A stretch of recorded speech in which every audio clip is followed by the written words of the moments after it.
From the outside, we looked picture perfect, a beautiful home, a successful husband, a life others envied. But on the inside, I was fading, invisible, forgotten. So I went looking for something else, something more, something mine. And when I found it, I thought I was in control. I thought he didn't know. But I was wrong. He knew everything. And when the truth came out, he didn't scream. He didn't cry. He just watched me fall apart, piece by piece. My name is Claire Monroe. For years, I believed I had the perfect life. A beautiful 2-story house in Cresthaven Hills, matching cars, wine nights with friends, and the perfect marriage to Daniel, a finance executive who wore 3-piece suits like a second skin. But Daniel wasn't the man I married anymore. Or maybe I just stopped being the woman he married. We drifted, quietly, like strangers sharing a bed, but not a life.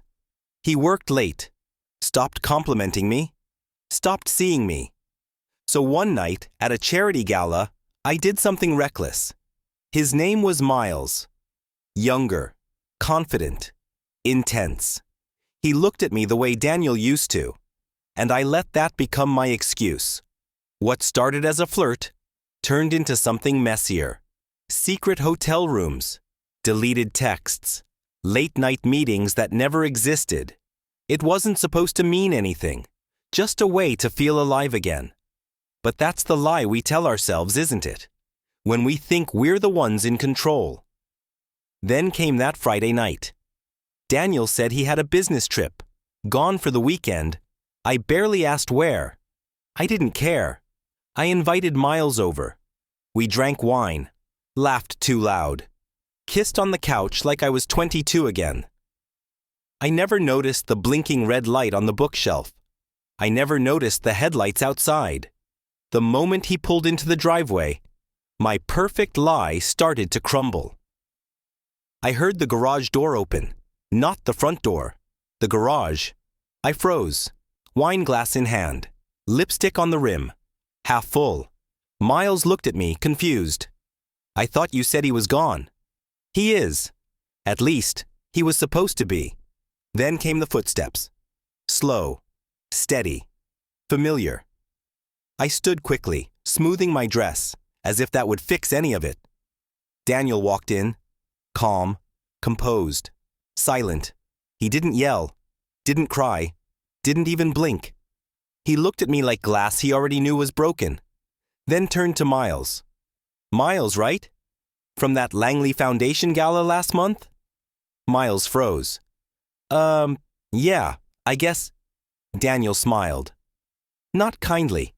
The kind of smile that slices. Cool. Just wanted to make sure I remembered the face of the guy fucking my wife.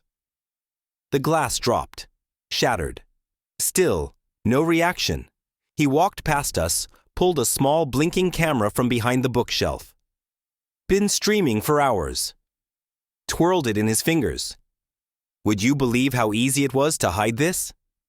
Miles panicked. This isn't what it looks like.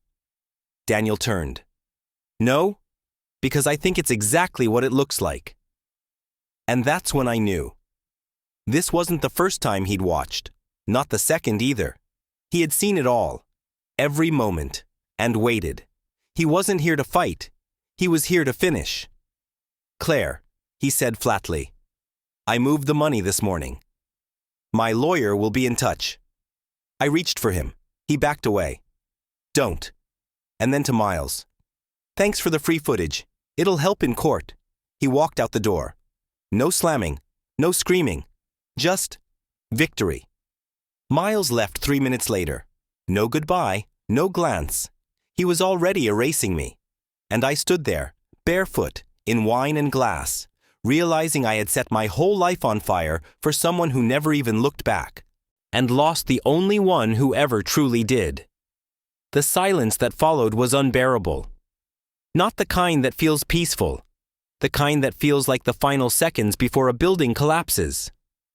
I didn't sleep that night, didn't cry, didn't move. I just sat there on the living room floor, staring at the pieces of glass, wondering how long he'd been planning it. How many nights he'd smiled at me knowing full well I'd lie again. How much of my world he'd already taken before I even knew it was gone. At 6:12 a.m., I got the first email. Subject line, Final Separation of Assets, Preliminary Review. I clicked it with shaking fingers. Everything was there. The house, the cars, the bank accounts, investments I didn't even know he had. He left me with two things, my clothes and a joint savings account with $6.43. The rest, locked up, reassigned, or gone. I stared at the screen, barely able to breathe. He wasn't just divorcing me. He was erasing me. The second email hit harder. A link. No message. Just a URL. I clicked it. It opened a private YouTube video. Unlisted. No views. And then I saw us. Me and Miles. Kissing. Laughing.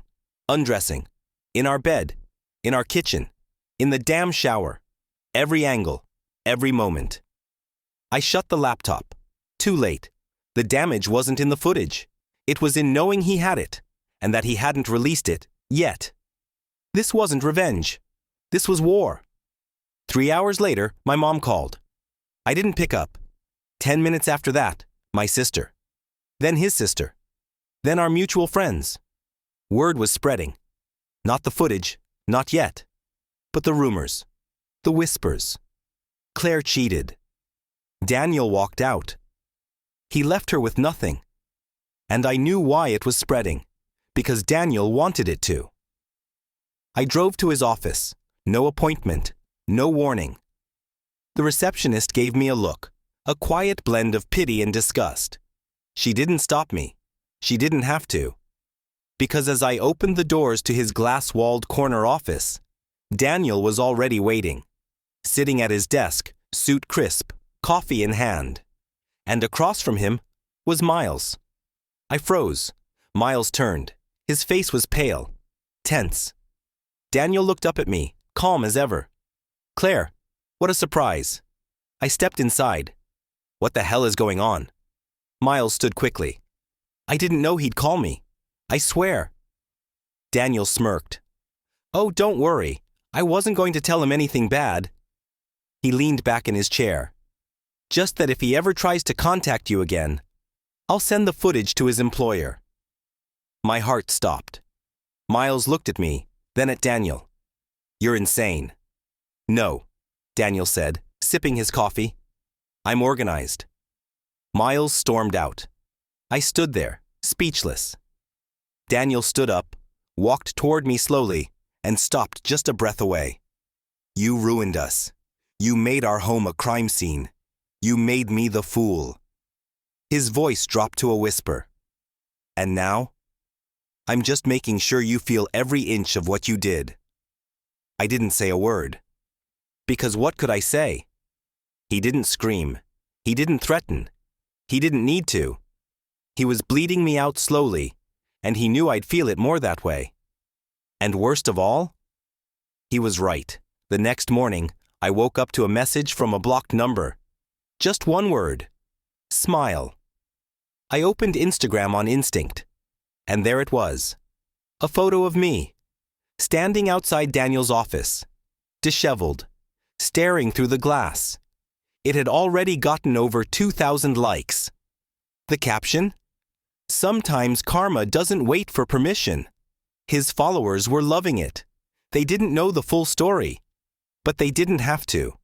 They believed what he gave them, and what he gave them was a polished, controlled, devastating narrative. I wasn't just the ex-wife now.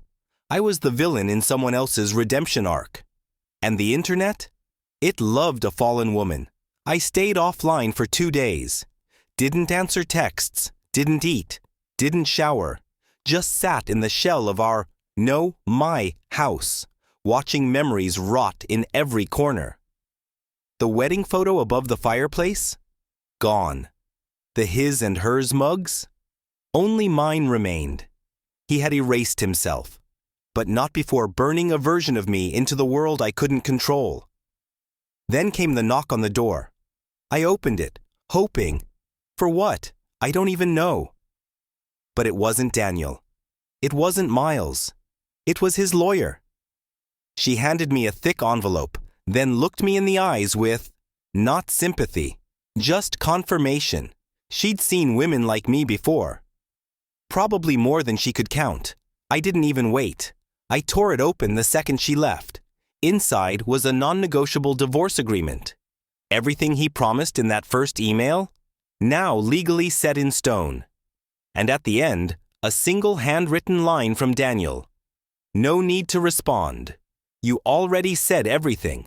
I wanted to scream, to break something, to make him feel even 1 ounce of the destruction I was drowning in. But there was no one to scream at. No one left to blame. Because at the end of the day, I did this. I handed a good man the knife and begged him not to notice as I buried it in his back. And now? He was just making sure the cut never stopped bleeding. But here's the thing Daniel didn't expect. I wasn't done yet. He thought I'd curl up and fade away. Let the shame crush me. Let the narrative become gospel.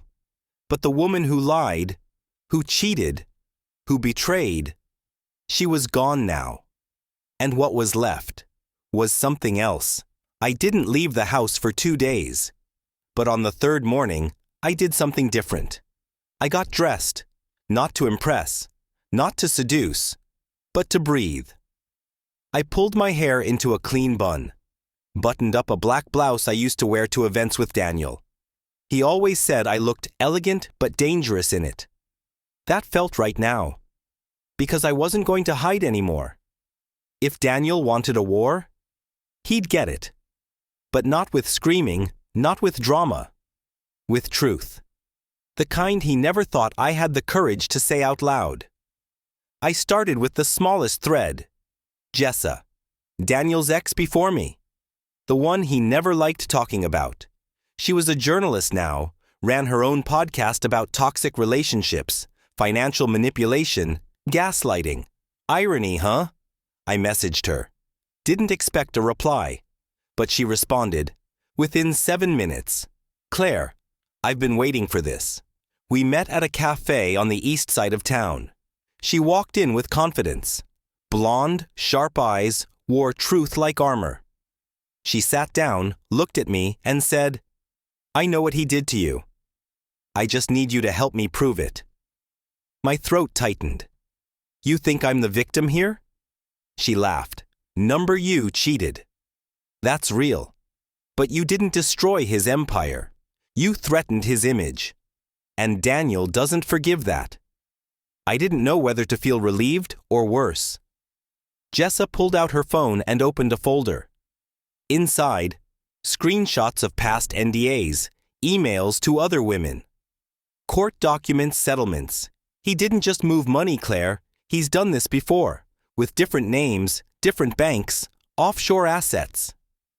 I leaned back in my chair. Why hasn't anyone stopped him?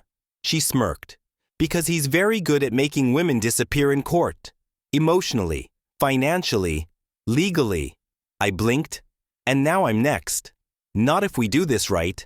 And just like that, we had a plan. Not revenge, not slander, exposure. We'd gather receipts, we'd trace the transfers, we'd find the other women, we'd build a case, and then we'd tell the story. Not in court, in public, on Jessa's platform, in my voice. Daniel wanted the world to believe I was broken? Fine. But when I spoke, I'd speak louder. 2 weeks later, Jessa released a special episode of her podcast. Title, Polished Poison, When Love Becomes Control. And guess who was the featured guest? I told everything. Raw. Unfiltered. Yes, I admitted I cheated. Yes, I said I was wrong. But then I peeled back the rest. How Daniel had been tracking me. Watching me. Setting traps. Withdrawing funds before I ever touched them. Ruining reputations through curated lies. And people listened. The comments rolled in like waves. Some hated me. But more saw him clearly. And then, Like clockwork, Daniel called. He called me from a new number. Of course he did. Daniel always had backups. Phones, accounts, women. Even his secrets had secrets. The name didn't appear, just the number. But I knew it was him the second the ringtone hit. I stared at the screen, let it ring twice, 3 times. Then I picked up. Silence. And then his voice. Cool, controlled, but not calm. You went public. I didn't respond right away. I wanted him to sit in it. You could have just walked away, Claire. You could have kept your dignity. I laughed. A bitter, hollow laugh. You left me $6 in a shared account and posted my face all over your ego trip. Don't talk to me about dignity. A pause. Then, you don't know what you've done. But I did. I had taken away the one thing he truly loved. Control. He wanted to meet. Said we could discuss this like adults. I agreed, but on my terms. Public cafe. Middle of the day. My phone recording. Face up on the table. He walked in, designer suit as usual. Except this time, he didn't look untouchable. He looked cornered. He sat across from me. Didn't touch his coffee. You think this podcast will hurt me? I shrugged. Number I know it already has. He leaned forward. You cheated, Claire. You made that choice. And you orchestrated a financial ambush and threatened my mental health with surveillance footage. We both made choices. His jaw tightened. You don't get to paint yourself as the victim just because you're louder now. I smiled. No, Daniel. I'm not the victim.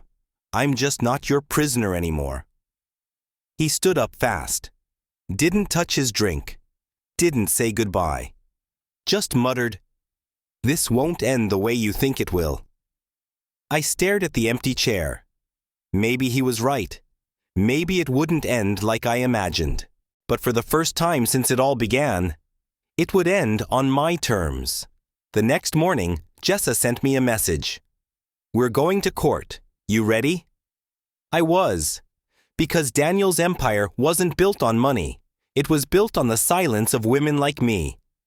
And now, we were done being quiet. The courtroom was colder than I expected. Not in temperature, in energy. Jessa was beside me, her presence calm and razor-sharp. Her team of attorneys had done their work. Evidence, timelines, money trails, statements from 2 other women. Daniel had tried to silence years before me. This wasn't a trial for divorce anymore. This was exposure. This was reckoning. And Daniel? He showed up alone. No lawyer. No entourage. Just him, in a gray suit that somehow looked tighter than usual. Like the walls around him were finally pressing in. He didn't look at me as he passed. Didn't need to. He was still pretending he held the cards. But he didn't know. I had one more. The judge opened the session. Formalities, procedures, motions, and then it began. Testimonies. Jessa spoke first. Clear. Controlled. Unshakable. She outlined the pattern. Grooming. Financial entrapment. Public humiliation. Isolation. Then came another woman. Ivy. Mid-30s. Quiet voice. She held up screenshots of messages from Daniel, dated years ago. Bank statements that mysteriously dropped to 0 when she tried to leave him. Same playbook. Different chapter. The courtroom was still. Then it was my turn. I stood. Hands steady. Heart louder than it should have been. I told the truth. All of it. The affair. The guilt. The way I lost myself. And the way Daniel turned that pain into a performance. Into punishment. I didn't cry. Not once. Because this wasn't about begging for sympathy. It was about reclaiming the narrative. Then came Daniel's turn. He took the stand, looking like a man rehearsing a role he no longer believed in. Your Honor, let me be clear. I didn't force anyone to do anything. My wife cheated. She broke our vows. Everything I did after that was in defense of my life. my reputation, my finances. He looked at me. I didn't destroy Claire. She destroyed herself. That was his final line. Like it would echo. Like it would sting. But I was already ahead of him. When the judge called for final submissions, my attorney stepped forward with a small sealed envelope. Inside it, a signed affidavit. From Miles. He'd come forward, sworn under oath that Daniel had contacted him months before our affair went public, that he'd been offered money to keep seeing me, to keep me distracted, to keep me vulnerable. It wasn't just a reaction. It had been a setup. From the start, gasps echoed. Daniel's face cracked, just for a second. He tried to speak. The judge silenced him. The courtroom tilted. And I finally exhaled. 3 weeks later, the judge ruled in our favor. Daniel was forced to return every cent he had taken. The footage, legally destroyed. His social media empire collapsed within days after the podcast dropped the final episode, complete with the Miles affidavit and public statements from every woman he ever manipulated. And me? I walked out of court that day with nothing in my hands but everything I had lost. Myself. I wasn't the villain. I wasn't the victim. I was the woman who refused to disappear. You can ruin a woman day in and day out. But if she stands up and tells her story, you're no longer the protagonist. I didn't destroy him. I just stopped talking, and he stopped being untouchable.